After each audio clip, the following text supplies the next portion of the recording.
Seja bem-vindo ao meu canal, eu sou o pastor Ciro Zibordi e que a paz do Senhor Jesus Cristo esteja sobre a sua vida.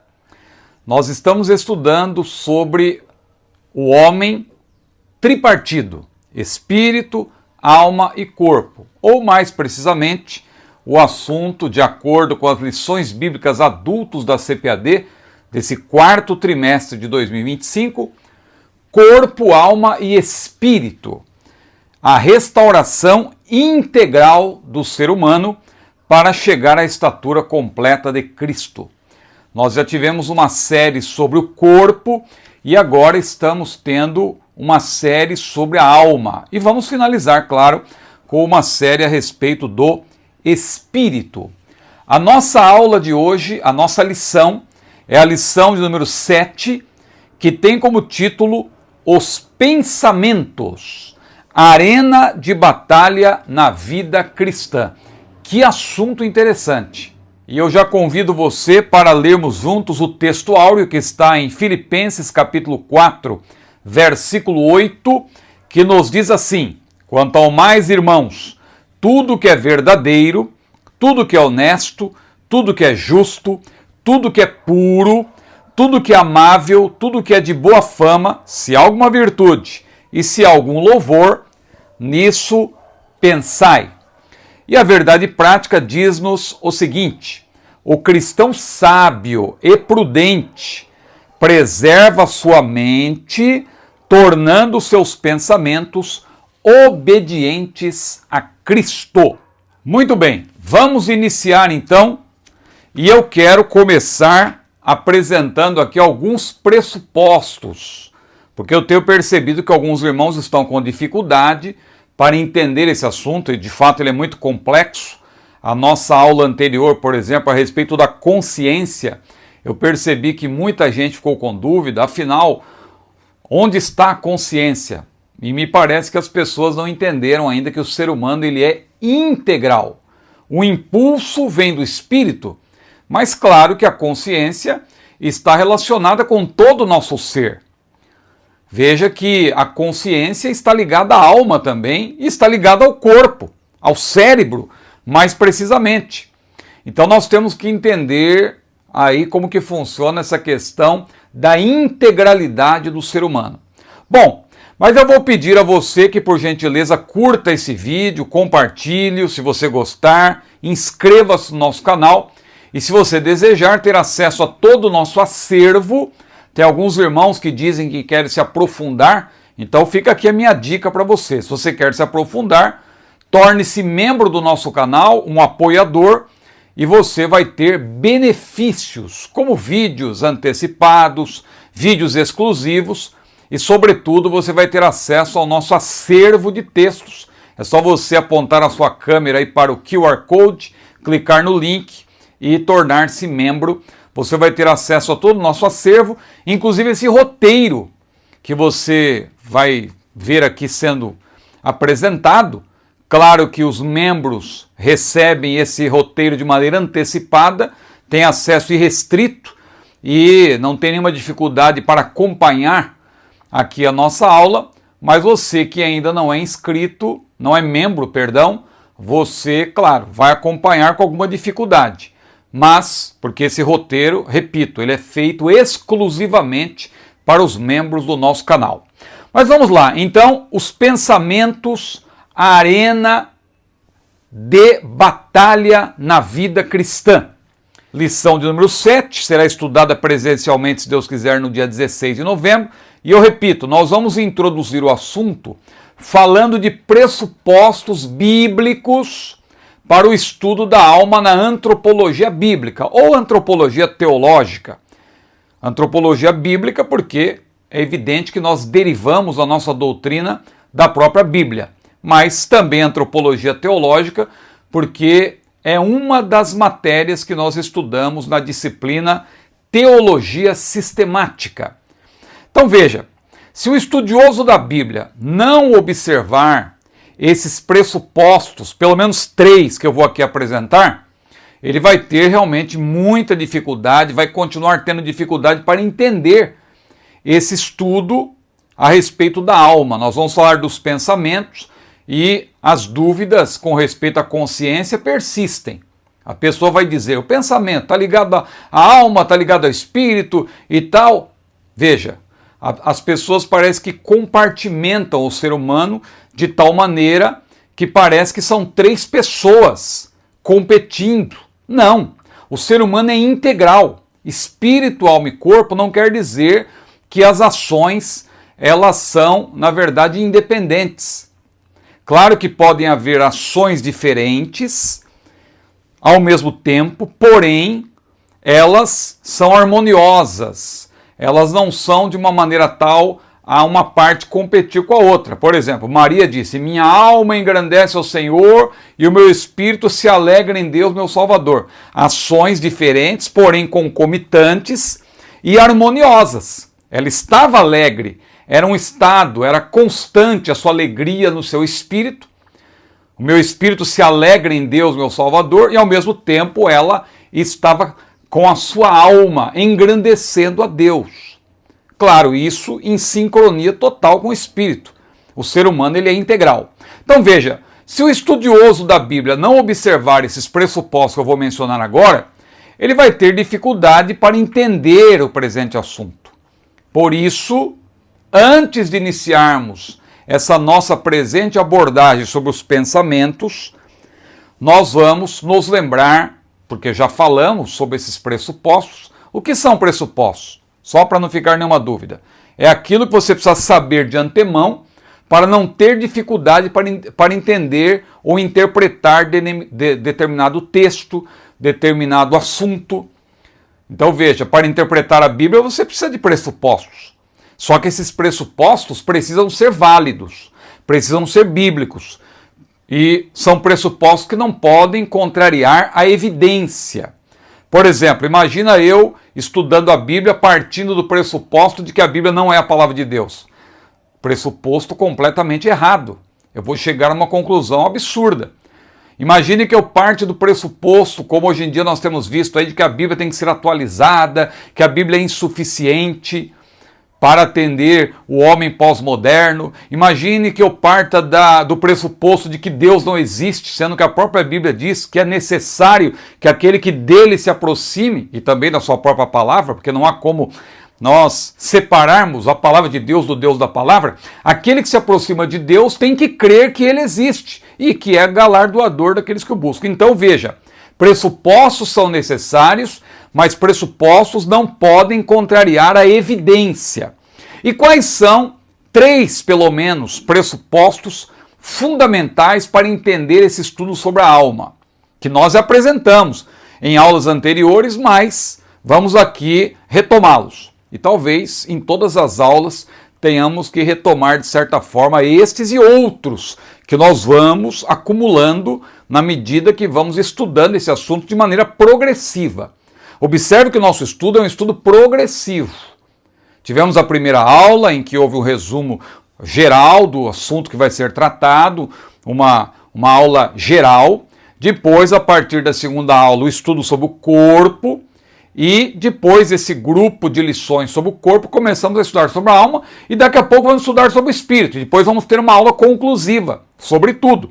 Então veja como o assunto é progressivo.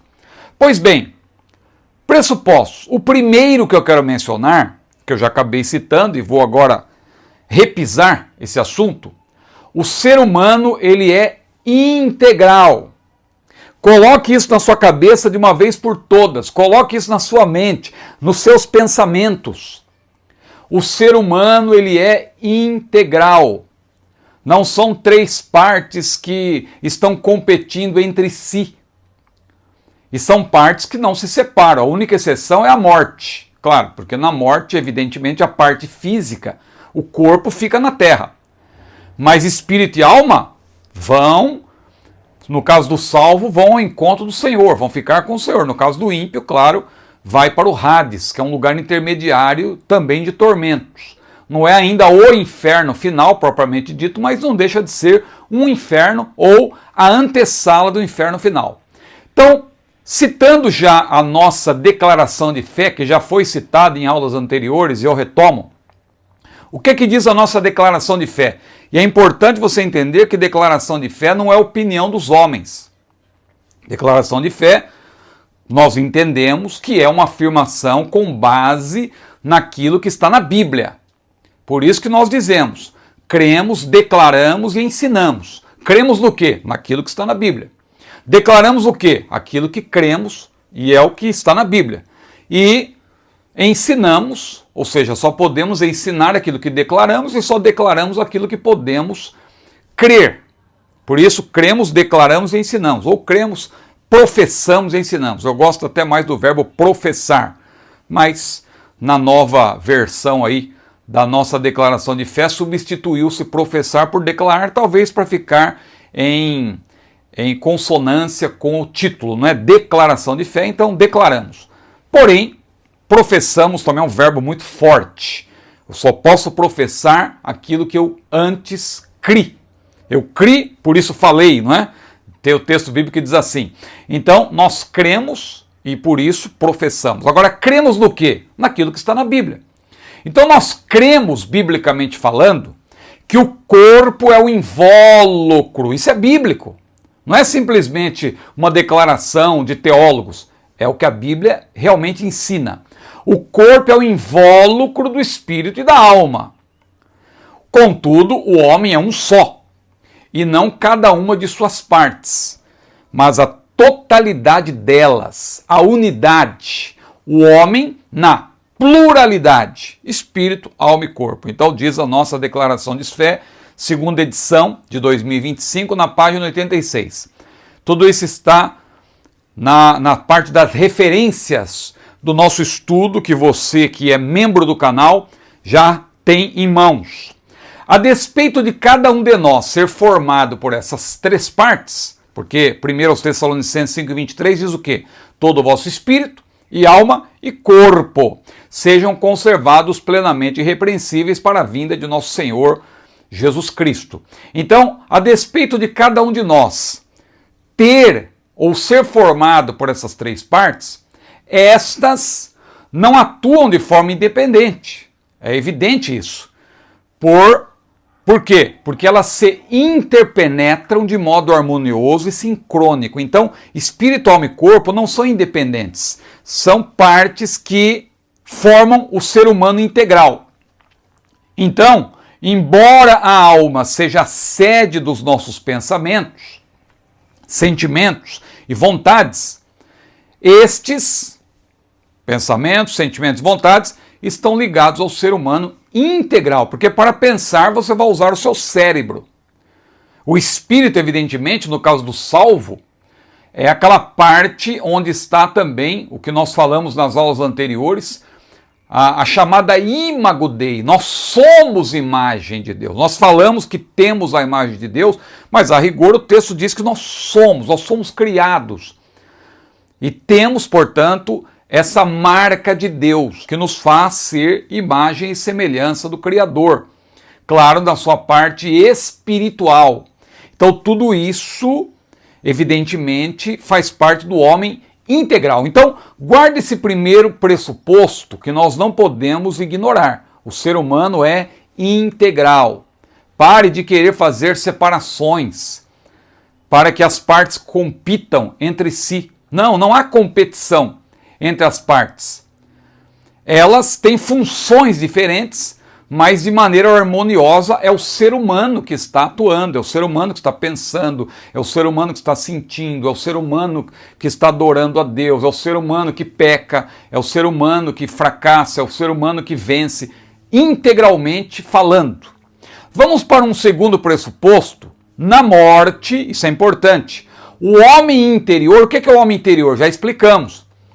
É a parte imaterial, é o espírito e a alma, que formam a parte imaterial. São duas partes a rigor, o espírito é uma parte, a alma é outra parte, mas formam o homem interior. Paulo falou, ainda que o nosso homem exterior se corrompa, o nosso homem interior, contudo, se renova de dia em dia. Alma e espírito, então, que constituem esse homem interior, são distintos. Isso está claro na Bíblia.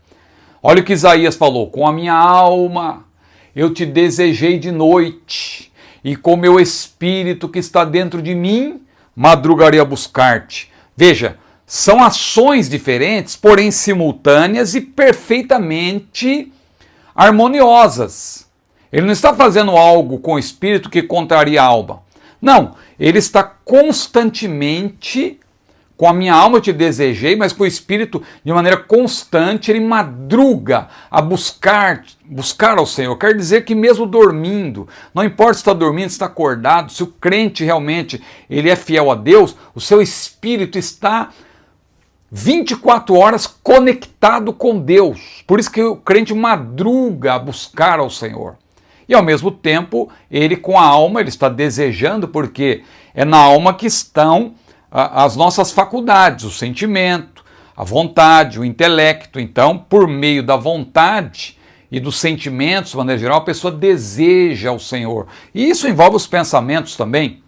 Então, note, a alma e espírito que constituem a alma interior são distintos. Mas não sabemos exatamente, isso aí ninguém sabe, somente a palavra de Deus é que penetra, diz a Bíblia, na divisão. O bisturi do médico não vai lá. Filósofo nenhum consegue saber onde está essa divisão. Mas existe.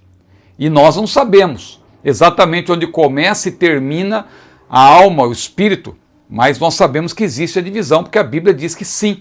Hebreus 4:12 e tantas outras passagens que poderíamos aqui citar. A morte, o que é? Ela consiste na separação. Morte na Bíblia sempre é separação. Tanto no sentido físico como no sentido espiritual, morte sempre é separação. Então veja no caso da morte física, ela consiste na separação entre o homem interior, espírito mais alma, o homem interior, entre essa parte e o corpo, que é a parte material. Então, na morte, porque, claro, evidentemente, o corpo, por ser matéria, não tem como estar nesse lugar imaterial que é, na verdade, o lugar intermediário, no caso do salvo, o paraíso, no caso do ímpio, o Hades. Então o corpo, a menos que tenha ocorrido a ressurreição, que só vai acontecer depois, no caso do salvo ele vai ser glorificado para poder estar para sempre com o seu corpo na eternidade, porque carne e sangue não pode herdar o reino de Deus. Da mesma forma, o ímpio, irmão Ciro, mas e o ímpio, ele vai ser glorificado? Não. Mas ele vai receber um corpo pelo qual ele vai poder suportar o sofrimento eterno, suportar no sentido de que o sofrimento haverá, mas o corpo não será destruído. A pessoa será para sempre, estará para sempre separada de Deus. E isso é a principal dor que alguém pode experimentar, é a separação eterna do Criador. Por isso que Deus tem dado oportunidade para que as pessoas se arrependam em todo lugar. A Bíblia diz que Deus, não tendo em conta os tempos da ignorância, anuncia agora a todos os homens, em todo lugar, que se arrependam. Por quê? Ele tem determinado um dia em que, com justiça, há de julgar, e disso deu certeza, ressuscitando Jesus dentre os mortos. Diz lá, Atos capítulo 17, quando Paulo pregou lá no Areópago, ele fez essa afirmação tão firme, tão contundente a respeito do juízo final. Agora note, não sabemos exatamente onde começa ou termina a alma, o espírito, mas isso é certo. A morte consiste na separação entre o homem interior e o corpo, que é a parte material. Por quê? Porque este é a parte que morre efetivamente. É o corpo que morre. A alma não morre, o espírito não morre. O que morre é o corpo. Quando falamos da ressurreição, inclusive, é a ressurreição do corpo. Claro, no sentido literal. Você fala de ressurreição no sentido espiritual, tudo bem, a pessoa morre para o pecado, vive para Deus. É um sentido espiritual. Agora, a morte no seu sentido literal só pode ocorrer do corpo. É o corpo que morre e é o corpo que ressuscita. Então a morte consiste na separação entre o homem interior e o corpo, porque este é a parte, o corpo é a parte que morre, de fato, e nesse caso permanece na terra. Já o espírito e a alma, que são inseparáveis, repito, mesmo na morte eles não vão se separar, porque é a parte imaterial, ficam sob o controle de Deus. o pó volte ao pó como era, o espírito volte a Deus que é Deus. O espírito ali, primariamente no sentido de fôlego, porque a vida é um dom de Deus. E claro, considerando a analogia da Bíblia, o sentido aí é de que todos os seres humanos, a sua parte imaterial, o homem interior, na morte fica sob o controle de Deus. Claro, no ímpio, essa parte Deus lança lá no Hades, que é um lugar intermediário, de tormento já para os ímpios. No caso dos salvos, vai para o paraíso, que é também um lugar intermediário, não é o céu em toda a sua plenitude, porque isso só depois da ressurreição, no dia do arrebatamento. Então o pó volte ao pó como era, o espírito, o fôlego que Deus soprou, a vida que Deus deu, e quando Deus soprou, evidentemente ele soprou o homem interior para dentro do corpo humano, o homem interior que é formado por espírito e alma.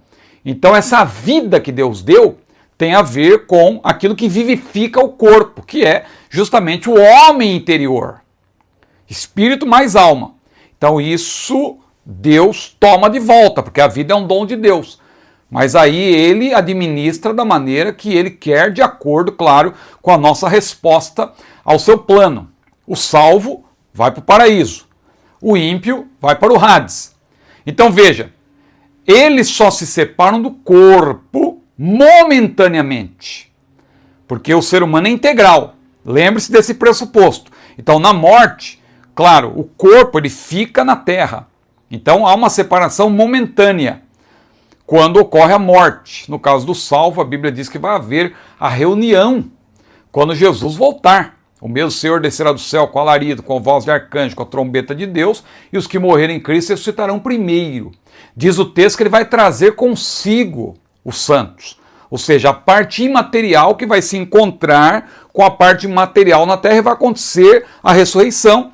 E o que é mortal vai se revestir da imortalidade, o que é corruptível se revestirá da incorruptibilidade, e aí sim o ser humano integral, espírito, alma e corpo glorificados, irão ao encontro, o ser humano integral irá ao encontro do Senhor nos ares. No caso do ímpio, essa ressurreição vai acontecer por ocasião do juízo final.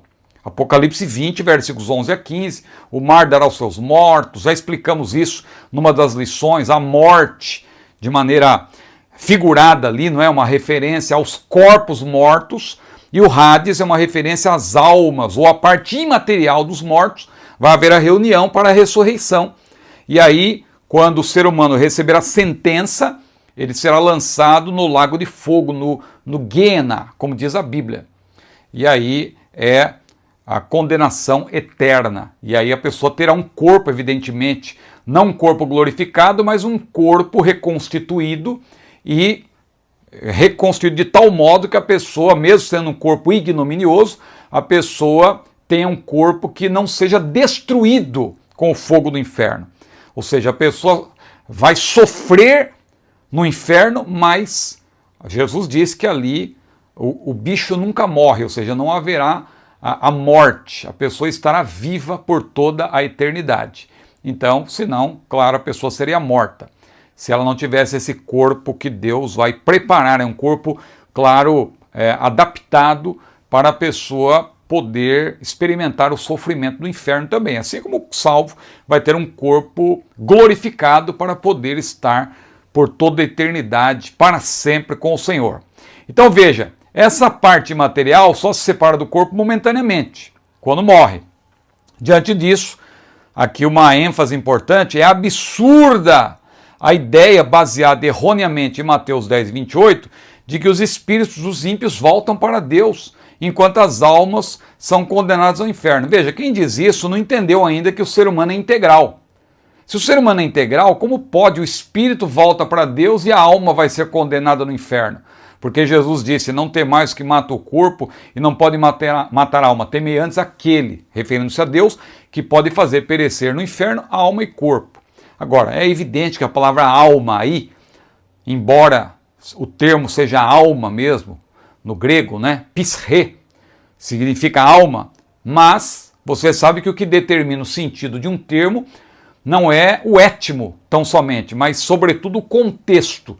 E pelo contexto, pela analogia geral da Bíblia, você entende que a palavra alma aí não se restringe à alma propriamente dita, mas ao homem interior, que é formado por espírito e alma, já que eles não são separados na morte. Se não há separação e a alma está sob o controle de Deus, evidentemente que a alma mais espírito, porque essas duas partes não se separam na morte. O ser humano ele é integral. Então veja, é absurda essa ideia de que os espíritos voltam para Deus enquanto as almas são condenadas ao inferno. Haja vista isso se contrapor, repito, à integralidade do ser humano.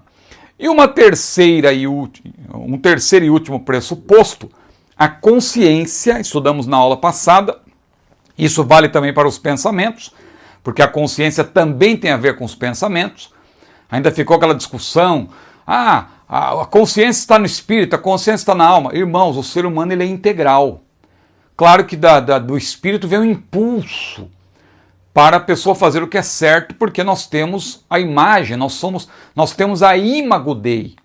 Então é evidente que no espírito é que você encontra esse impulso da parte do Senhor, mas isso vai abranger também todo o nosso ser. Então é claro que a consciência tem a ver também com a alma. Então a consciência é uma faculdade espiritual ligada ao ser integral. Sua ação não está restrita ao espírito humano, embora a imago Dei se identifique sobretudo com esta parte, o homem interior. Porque Jesus mesmo falou, Deus é espírito, e importa que os que o adorem em espírito e em verdade. Então, a parte espiritual é a que está ligada com Deus, que é espírito. Mas não quer dizer que a alma esteja agindo de forma independente ou contrapondo-se ao espírito. O ser humano é integral. Ainda que o impulso inicial da consciência parta do espírito, haja vista a lei de Deus escrita em nossos corações, como estudamos na lição anterior, pensar ou experimentar sentimentos e vontades por causa da consciência são ações relacionadas com a alma e também com o corpo. Pois bem, então são 3 pressupostos que você não pode perder de vista. O primeiro é que nós somos integrais. O ser humano ele é integral, espírito, alma e corpo. Há uma separação na morte, porque a parte material não tem como estar em regiões imateriais, regiões que estão acima do que é físico, acima do que é material, lugares metafísicos, por assim dizer, não é? Então o ser humano é integral, primeiro ponto. Outro ponto, na morte o homem interior se separa do corpo, momentaneamente, que é a parte material. E o último pressuposto, a consciência, é uma faculdade espiritual ligada ao ser integral. Para você não ficar aí com essa discussão que não leva a nada. Não, a consciência está no espírito, a consciência está na morte. Se a consciência está no espírito e a alma está ligada ao espírito, é evidente que há uma harmonia aí entre essas duas partes. Mas vamos avançar ainda nessa introdução longa, né? Não reclame da introdução longa porque é importante eu já estou falando do assunto de hoje, de certa maneira, mas tudo está relacionado e é preciso você ter em mente esses pressupostos. Então veja, na lição de hoje especialmente, nós vamos ver que os pensamentos, então, haja visto os pressupostos citados, estão ligados ao ser humano integral. A alma, parte invisível e imortal do nosso homem interior, onde está a nossa personalidade, é formada pelas 3 faculdades que nos tornam diferentes dos animais: intelecto, sentimento e vontade. Na presente lição, a ênfase recai sobre a faculdade do intelecto, mais precisamente sobre os pensamentos. À luz dos pressupostos citados, sabemos que os pensamentos não se limitam à alma, já que ela está intimamente ligada ao espírito, além de expressar-se por meio do corpo. Então nós somos integrais. Ponha isso na sua mente. O ser humano ele é integral, espírito, alma e corpo, mas não são partes independentes. Estas partes formam um todo, formam uma unidade. O ser humano ele é integral. Bom, nós estamos já estudando o que está aqui presente no primeiro tópico, e vamos até passar, creio, de uma forma rápida sobre esse primeiro tópico, haja vista temos adiantado muita coisa já nos pressupostos. Mas veja, esse primeiro tópico é uma visão introdutória, né? Então, quer dizer, não deixa de estar ligado à parte introdutória que nós apresentamos. Então, tudo que falamos até agora vale também para esse primeiro tópico. O primeiro ponto, a experiência de Adão e Eva. Por que o autor ele sempre destaca isso, né? De falar do Gênesis? Porque quando falamos de antropologia, a fonte primária bíblica de antropologia é justamente o livro de Gênesis. É lá que estão os começos. Então a fonte escriturística primária da antropologia bíblica é o livro de Gênesis, especialmente seus primeiros 3 capítulos. O Criador deu liberdade a Adão e Eva para explorarem o jardim do Éden e comerem de tudo, exceto do fruto da árvore da ciência do bem e do mal. Como seres morais, livre pensadores, porque Deus não fez autômatos, Deus fez seres livres, seres morais, eles foram avisados do mal. Mesmo assim, ao serem tentados por Satanás, decidiram desobedecer ao Senhor, o que nós já estudamos nas aulas anteriores. A partir da experiência desse primeiro casal, nós aprendemos que todas as ações, boas ou más, pertencem ao ser humano integral, mas partem dos pensamentos. Tudo começa na mente. Muitos hoje, da mesma forma, dão lugar aos maus pensamentos e fazem péssimas escolhas, que lhes trarão grandes prejuízos. Há caminho que ao homem parece ser bom, diz a Bíblia, mas ao seu fim são os caminhos da morte. É o caminho da morte. Então veja, nós temos que ter cuidado com os nossos pensamentos. Então, voltando para o Gênesis, nós vamos ver em Adão e Eva o exemplo de que eles usaram seus pensamentos de maneira errada.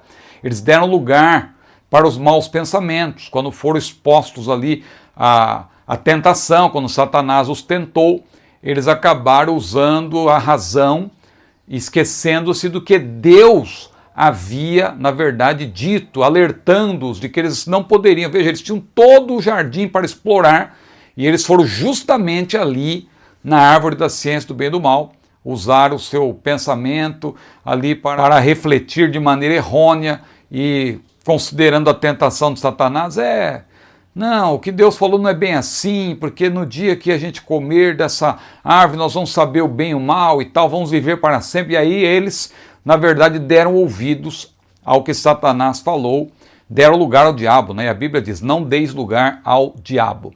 O segundo ponto, conceito e origens. Então, os pensamentos, o termo vem do grego noima, né? Noima, que podem ser bons ou maus, puros ou impuros. Isso aí depende de como a pessoa se relaciona com Deus ou não. Que tipo de relacionamento que a pessoa tem com Deus, o que ela faz, como que ela alimenta a sua alma. A partir daí, os seus pensamentos vão ser bons ou maus. Então tem textos aí, alguns deles nós vamos tomar, mas um texto bastante emblemático é esse de 1 Reis, né? 18 e 21, quando Elias falou: até quando cocheareis entre 2 pensamentos? Se Baal é Deus, seguiu. Se o Senhor é Deus, seguiu. Até quando cocheareis? Ou seja, o povo estava ali indeciso, não sabia se servia a Deus, se servia a Baal. Seus pensamentos estavam ali pendendo ora para um lado, ora para o outro, e Deus não se agrada de coração doble, né, diz a Bíblia. Nós temos que servir a Deus de maneira objetiva, de maneira integral, sem reservas. Nós temos que servir a Deus com a integralidade do nosso ser. Então aí estão textos que você pode estudar, pode explorar. Nós vamos retomar alguns deles daqui a pouco. Então veja, agora, o que é importante? Os pensamentos, então, que podem ser bons ou maus, puros ou impuros, são processos da mente humana que consistem em várias ações: imaginar, fantasiar, refletir. Só alguns exemplos: meditar, julgar, projetar, desejar, invejar. Tudo isso são formas de pensamentos. Conectados a sentimentos e vontades, esses pensamentos são produzidos na mente, que é parte da faculdade do intelecto, residente onde? Na alma. Lembra que nós falamos que a alma é a sede das faculdades, o intelecto, a faculdade pela qual pensamos, o sentimento, a faculdade pela qual sentimos, e a vontade, a faculdade pela qual tomamos decisão, agimos.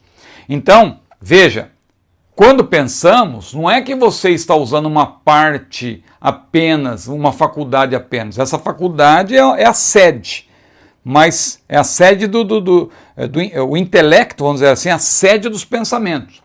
Mas veja, os pensamentos também estão ligados a sentimentos e estão ligados também à vontade. O ser humano é integral. Não queira compartimentar o ser humano dessa forma. Nós compartimentamos apenas para falar de maneira didática, mas é o ser humano integral que pensa, inclusive usando o cérebro. A alma usa o cérebro precisa estar, claro, em perfeito estado. Por isso que quando a pessoa tem algum problema cerebral, ela não consegue pensar de maneira adequada. Então veja, preste bem atenção. Conectados a sentimentos e vontades, os pensamentos são produzidos na mente, parte da faculdade do intelecto residente na alma, a qual precisa do corpo sadio.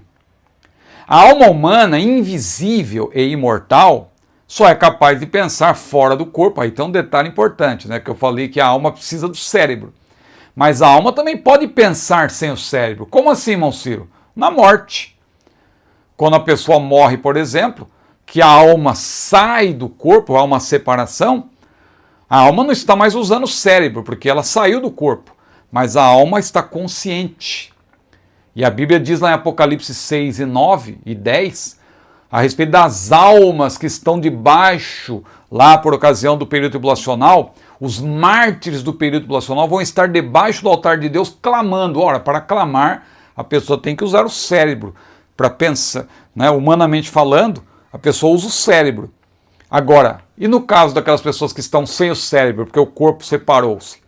A alma, ela pensa de maneira independente do cérebro. Só que isso quando há separação. Estando a alma no corpo, ela precisa do cérebro em perfeito funcionamento. Então veja, a alma humana invisível e mortal só é capaz de pensar fora do corpo, após a morte. Eu coloquei esse texto aí, Apocalipse 6, mas poderia citar também Lucas 16, que a respeito de Rico e Lázaro, não é? Lázaro estava lá no seio de Abraão sendo consolado. Ora, você consola alguém que está vivo, alguém que está consciente, a alma não morre. E também o rico, ele estava clamando, ó pai Abraão, manda Lázaro meter o dedo na água e tal, e molhar, tocar na minha língua, que eu estou aqui atormentado nessa chama. Veja, ele fala como se ele tivesse corpo até, mas era alma. O corpo estava na terra. Então veja, o ser humano é integral, espírito, alma e corpo, enquanto uma pessoa está viva e só pode pensar se o cérebro estiver em perfeito estado. Então veja que na morte, claro, a alma pensa, pode pensar, evidentemente, não precisa do cérebro, mas enquanto a alma está no corpo, a alma precisa do cérebro. Então veja, já que o ser humano é integral, repito, espírito, alma e corpo, enquanto uma pessoa está viva, só pode pensar se o cérebro estiver em perfeito estado. Terceiro ponto, características dos pensamentos. O intelecto humano, valendo-se do cérebro, é capaz de pensamentos extraordinários. A mente humana, irmãos, ainda é um mistério. A mente, de fato, é muito poderosa e seus feitos geniais podem ser percebidos na música. Veja quantas pessoas aí são reconhecidas pela sua genialidade no campo da música, Beethoven, Mozart, tantos outros, não é? Então veja, é a música. Pela música demonstra-se a capacidade do cérebro, da inteligência humana, na pintura, nas obras de arte em geral, na arquitetura, na astrofísica, na robótica, nos esportes até. Então veja, infelizmente, a mesma capacidade de pensar que tem levado a humanidade a grandes avanços também é usada para intentos maléficos. Os pensamentos não surgem do nada, e sim a partir do que captamos pelos nossos sentidos. Então, pelo corpo nós captamos, nós temos 5 sentidos, a visão, a audição, o olfato, o paladar e o tato. Por meio dos sentidos que são portas da alma, nós vamos formando, por assim dizer, a nossa alma de maneira tal que ela pode agir de maneira positiva ou negativa. Os pensamentos podem ser bons ou maus. Então veja quantos versículos para considerar. Por exemplo, o que pensamos quando vemos uma paisagem, uma linda paisagem, aquilo está entrando na nossa alma. Quando ouvimos uma música, quando experimentamos uma comida, quando cheiramos um perfume ou folheamos um livro, não é? Você pega um livro à mão, você sente a textura, e você diz, olha, esse livro ele tem laminação fosca, tem verniz aqui, nessa palavra e tal, e aí você folheia o livro, você vê a textura do papel, e aí o conteúdo nem se fala, o que você sente, o que você percebe, tudo isso está indo para a sua alma, e os seus pensamentos estão sendo alimentados, o seu cérebro, por assim dizer, está sendo alimentado mais profundamente a sua alma, para que você possa usar os seus pensamentos. Os pensamentos também brotam quando estamos em silêncio, em nossa cama, ou debaixo do chuveiro, em meditação, por exemplo, a pessoa está debaixo do chuveiro. É interessante como nós temos boas ideias quando estamos no banho, não é isso? Ou na nossa cama, ainda acordados, antes de dormir, ou quando levantamos, após um sonho. Aí eu citei o exemplo de Nabucodonosor, inclusive, não é? Então veja, assim são bons ou maus de acordo com a maneira como alimentamos o homem interior. Então, da maneira como você alimentar o seu homem interior, seus pensamentos poderão ser bons ou maus. Veja os textos aí bíblicos que são importantes.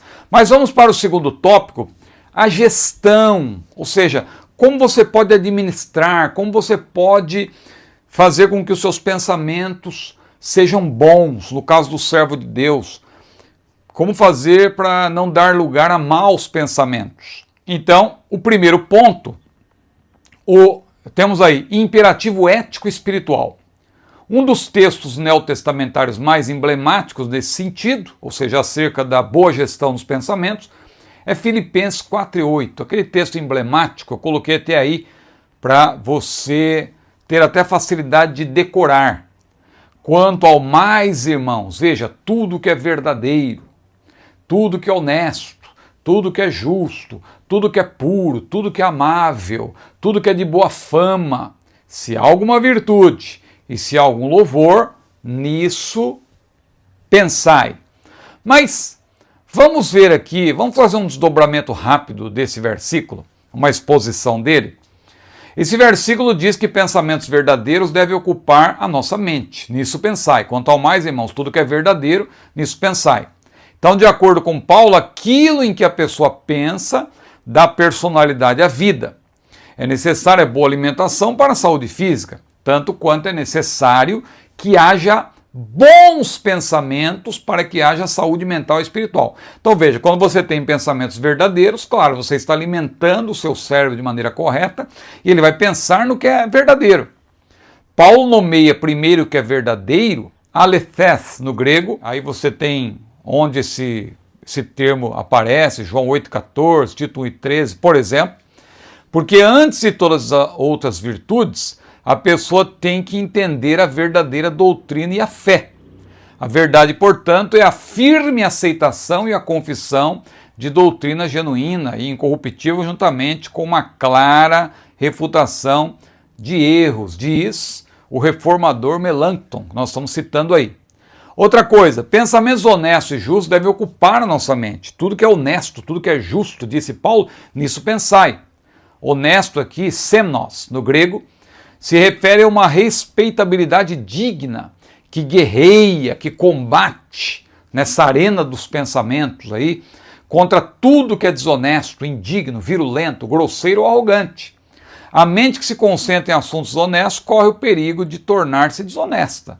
Honestidade é o contrário da duplicidade de caráter que avilta a moral, sendo incompatível com a mente de Cristo, diz F.F. Bruce. Já a justiça diz respeito a particular determinada em cada lugar, mas sobretudo ao que é justo, dikaios, no grego, de acordo com os ditames do justo juiz. Aliás, quando Paulo diz que o Senhor Jesus é o justo juiz, ele usa esse adjetivo dikaios. Quando ele diz, combati o bom combate, acabei a carreira, guardei a fé, desde agora me está reservada a coroa da justiça, a qual o Senhor justo juiz, quando ele fala do justo juiz, me dará naquele dia, não somente a mim, mas a todos os que amarem a sua vinda, quando ele diz justo ali, o termo no grego é dikaios. Então, claro, aí quando a Bíblia diz que nós devemos pensar em tudo que é justo, sobretudo naquilo que está de acordo com os ditames do justo juiz, mas justo de maneira geral. De modo reverso, o homem iníquo maquina o mal em sua cama, ou seja, ele não pensa no que é justo, ele não pensa no que é honesto, ele pensa no que é injusto, ele quer prejudicar o próximo. Pensamentos puros devem ocupar a nossa mente, puros também. Veja que Paulo falou, tudo que é puro, puro aí no grego é hagnos, tudo que é puro nisso pensar. Então veja, tem a editora Hagnos, não tem? Pois é, aí você ficou sabendo qual é o sentido de hagnos, não é? Puro. Então esse termo diz respeito à virtude que rejeita todas as concupiscências e protege os limites divinamente instituídos, seja na pura virgindade, seja no matrimônio legítimo, diz Melanchthon.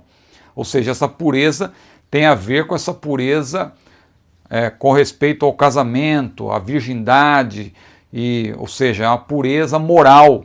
Pureza de pensamento e de propósito é condição preliminar indispensável para a pureza na palavra e na ação, em oposição à prostituição e toda sorte de impureza ou cobiça, que nem sequer devem ser mencionadas entre o povo de Deus, diz novamente F.F. Bruce.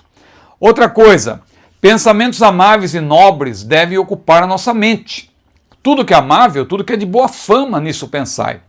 Os adjetivos amável, aí no grego prosfiles, e de boa fama, eufemos, que só aparece no versículo em apreço, dizem respeito às coisas não contrárias à vontade do Senhor, ao mesmo tempo que são agradáveis e aprazíveis às pessoas à nossa volta.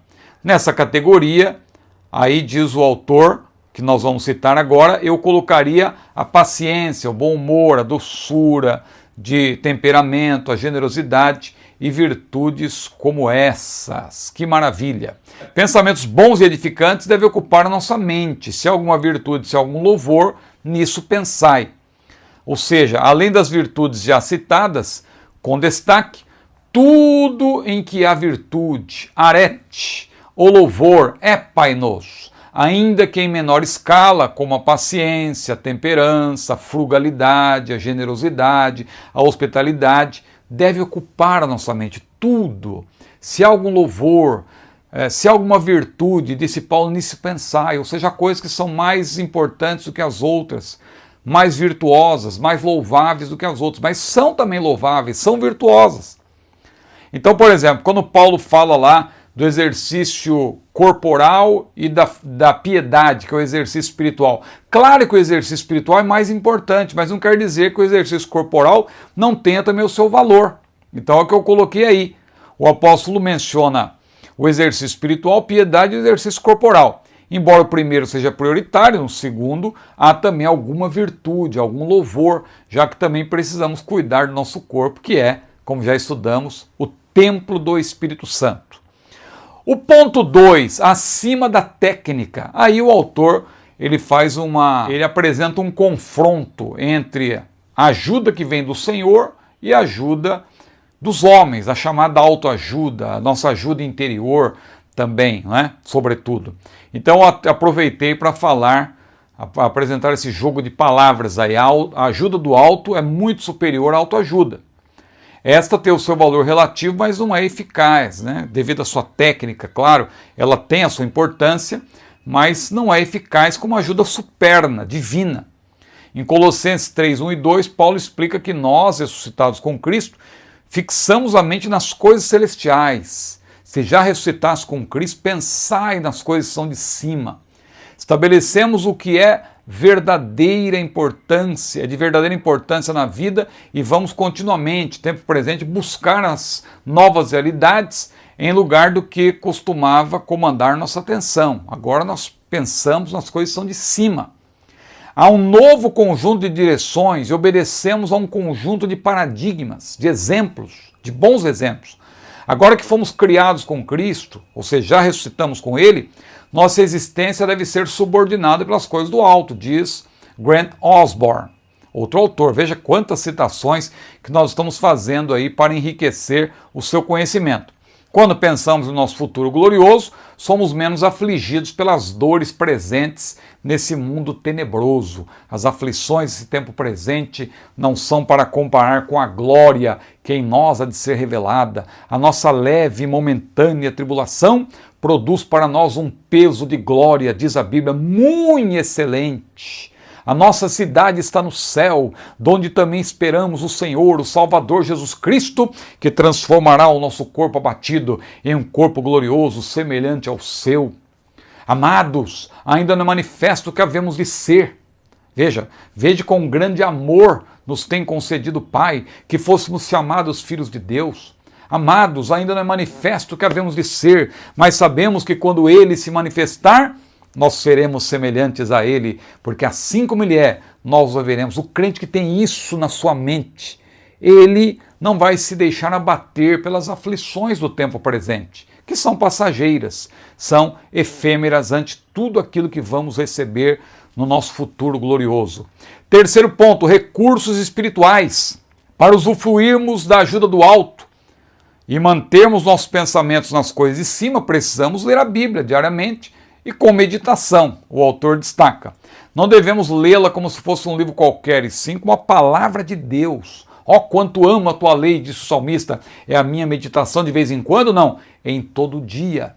Bem-aventurado o varão que não anda segundo o conselho dos ímpios, nem se detém no caminho dos pecadores, nem se assenta na roda dos escarnecedores, antes tem o seu prazer na lei do Senhor e na sua lei, na sua palavra, medita de dia e de noite. Em outras palavras, é necessário pensar, refletir no que estamos lendo nas Escrituras, não é ler por ler, permitindo que o Espírito Santo aplique tudo ao nosso coração.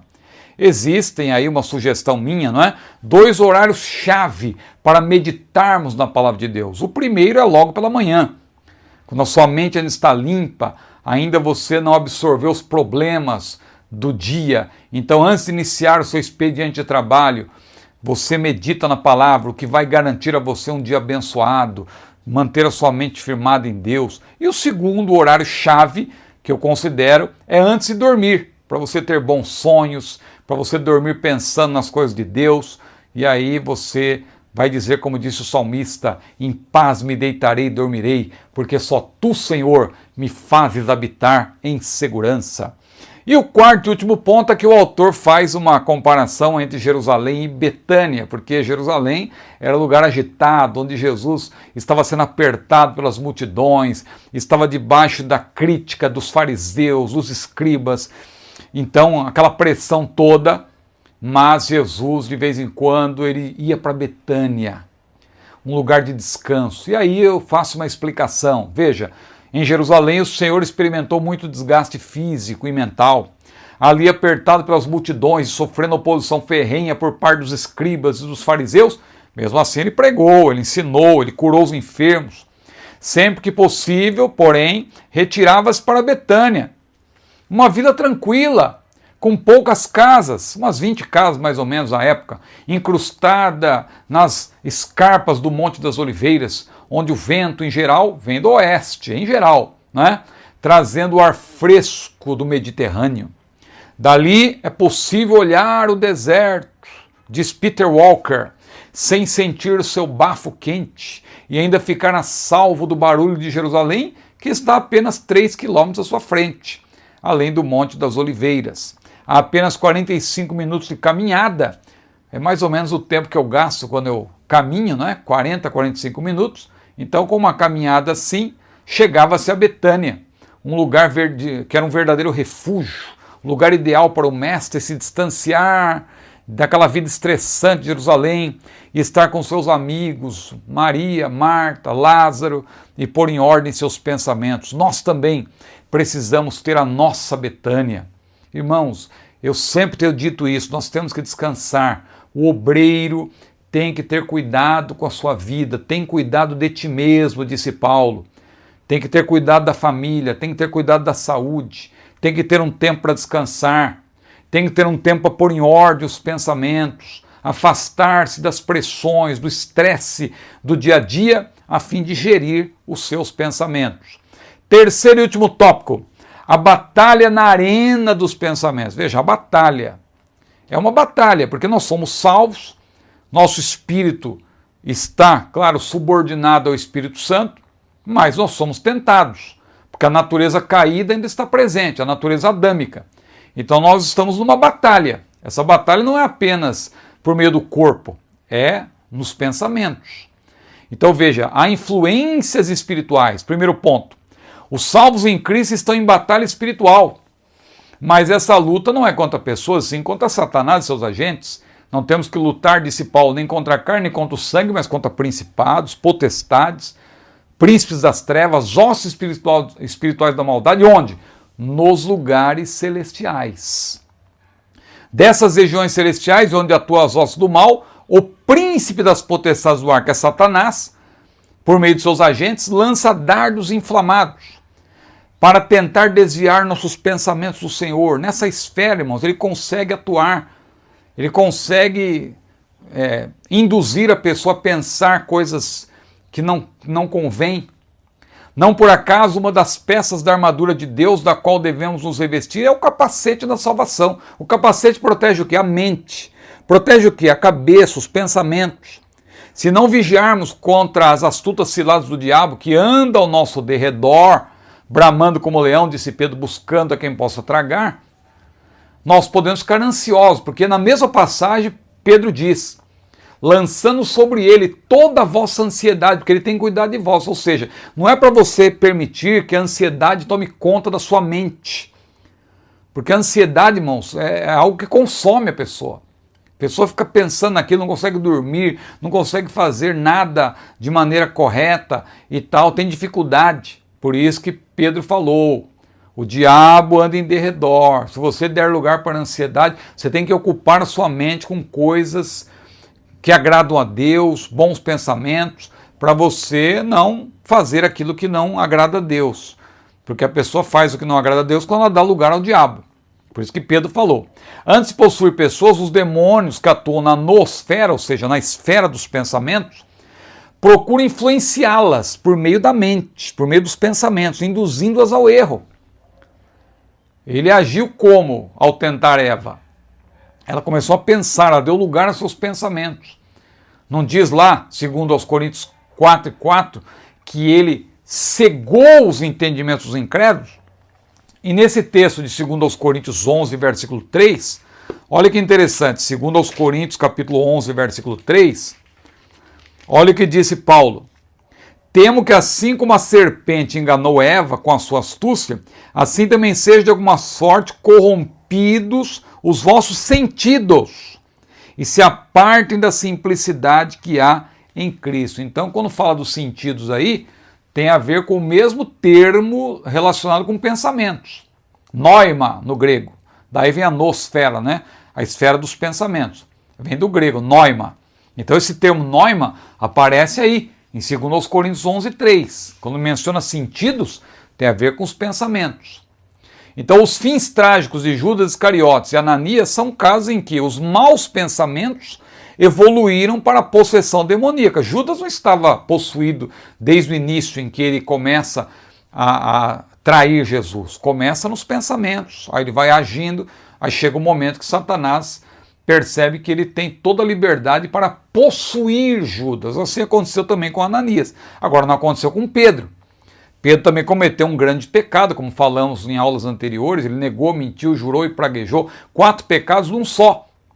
Mas o Senhor Jesus o alertou e ele deu lugar àquilo, ele deu ouvidos, né, àquilo que ouviu do Senhor, e por isso ele não foi possuído por Satanás. Mas Jesus foi duro ao dizer, para trás de mim, Satanás. Como que dizendo, Pedro, você está dando ouvido para Satanás.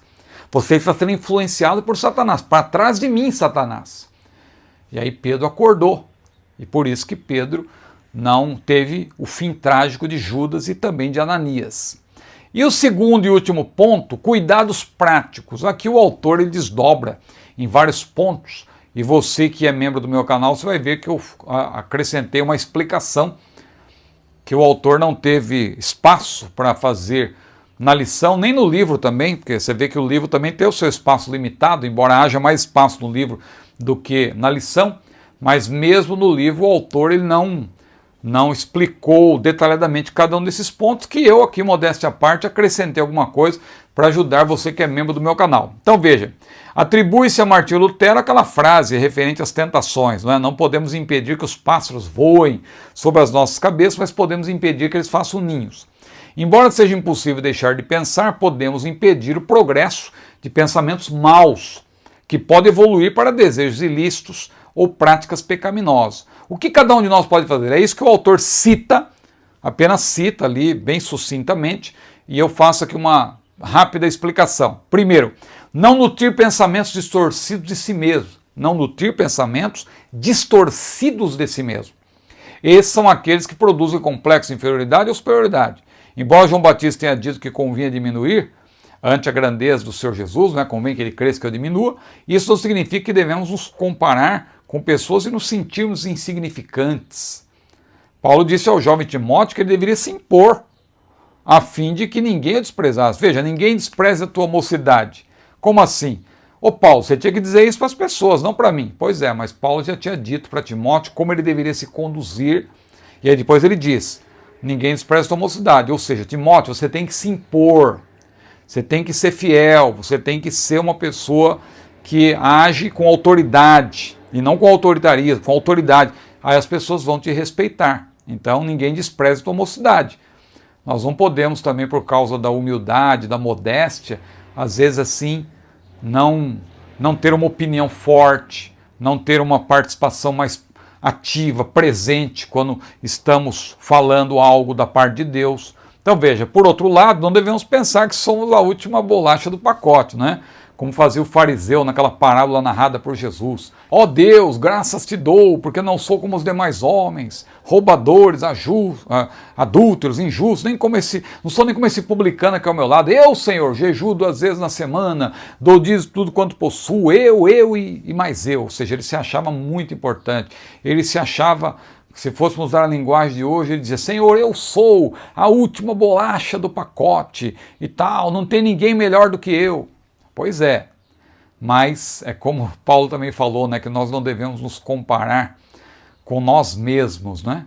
Nós devemos ser como aqueles, segundo os Coríntios 10 e 12. Eu fico pensando, como assim? Comparar-se com os outros dá para entender. Agora, como que a pessoa compara-se consigo, com si mesma? Será que é quando a pessoa olha para o espelho e diz, espelho, espelho meu, será que existe alguém mais importante do que eu? Pois é, há pessoas que se acham muito importantes. Cuidado com esse complexo também de superioridade, eu sou o melhor. E também cuidado com o complexo de inferioridade. Purificar a mente dos maus pensamentos, ou seja, o autor diz aí que implica você vigiar contra a mentira, todo tipo de engano, e nós sabemos que são maus pensamentos. E nós sabemos o que são maus pensamentos. Por quê? Nós temos a mente de Cristo. E também a lei moral, diz a Bíblia, escrita, impressa em nosso coração.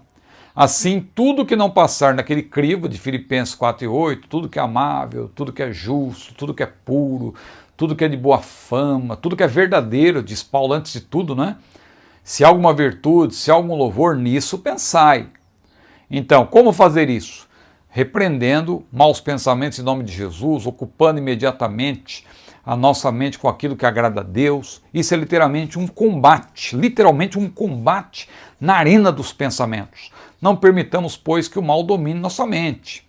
Livrar-se da intoxicação, ou seja, intoxicação é o excesso de informações, incluindo-se as informações das redes sociais. Isso, irmãos, produz fadiga, exaustão e ansiedade. A pessoa fica só vendo aquelas mensagens rápidas e aqueles reels e divertidos muitas vezes, mas cuidado, se isso está tomando o seu tempo de ler a palavra, de estudar, de ler um bom livro, de alimentar a sua mente com aquilo que é relevante, corte isso. Como estamos ocupando nosso tempo? Se ficarmos mais tempo vendo vídeos divertidos de modo aleatório do que lendo as escrituras ou assistindo a vídeos instrutivos, nossa mente ficará intoxicada, viciada em efemeridades. Vigiemos. Também outra maneira aqui de você administrar bem a sua mente, focá-la no que edifica ou instrui. Um dos princípios mais importantes para o cristão está em 1 Coríntios 10 e 23. Todas as coisas me são lícitas, mas nem todas as coisas convêm. Todas as coisas me são lícitas, mas nem todas as coisas edificam. Não nos é vedado rir ou divertir-se. Você ficar vendo Reels não é pecado, mas quanto tempo? Você está substituindo coisas, você está usando isso para substituir o tempo que poderia ser dedicado para coisas relevantes. Não nos é vedado rir ou divertir-se nas redes sociais. Isso, de modo dosado, é até saudável. Entretanto, devemos dedicar a maior parte do nosso tempo, considerado livre, para estudar a palavra, buscar a Deus em oração e crescermos em conhecimento. Uma mente treinada, focada em coisas edificantes e instrutivas, além de nos trazer grandes benefícios, também nos tornará úteis para o próximo. E finalmente, o último ponto aqui, construir relacionamentos saudáveis, contendo as verbais alimentos pensamentos aflitivos. A pessoa só fala coisas negativas, pois o seu coração está cheio de amargura. Jesus mesmo disse que do que há em abundância do coração, disso fala a boca, ou seja, a boca fala do que está cheio o coração. Por outro lado, se andarmos com pessoas mentalmente sadias, nossa mente será beneficiada, evidentemente. O que anda com os sábios ficará sábio, mas o companheiro dos tolos será destruído. Irmãos, que lição importante essa sobre a gestão dos nossos pensamentos. Então não se esqueça dos pressupostos importantes dessa lição que nós mencionamos, para você entender o que é a alma, você entender o que é o espírito, entender o máximo que podemos aqui na Terra, nesse tabernáculo que é limitado. Em breve nós vamos conhecer o Senhor como Ele é, vamos saber todas as coisas. Hoje, por enquanto, só entendemos aquilo que Ele nos revela. Mas se você quiser ter um bom proveito dessa matéria, você precisa, claro, observar aqueles pressupostos que eu mencionei. Muito bem, e o autor conclui então essa importante lição sobre os pensamentos, dizendo o seguinte: para um viver equilibrado, com quietude e paz na alma, devemos deixar que o Senhor nos transforme pela constante renovação da nossa mente. É o que Paulo mencionou. Rogo-vos, pois, irmãos, pela compaixão de Deus, que apresenteis os vossos corpos em sacrifício vivo, santo e agradável a Deus, que é o vosso culto racional. E não vos conformeis com este mundo, mas transformai-vos pela renovação do vosso entendimento, a renovação da vossa mente, a renovação dos vossos pensamentos. Então, nós temos que ter a nossa mente renovada, somente assim viveremos em sintonia com a vontade do Senhor. Romanos 12, versículo 2. Amém? Se você gostou desse vídeo, então curta ou compartilhe, inscreva-se e fica sempre aqui o meu pedido para você tornar-se membro do nosso canal, um apoiador. É só você clicar aí no QR Code, melhor, aponte a câmera para o QR Code e depois clique no link e você vai saber como tornar-se membro do nosso canal.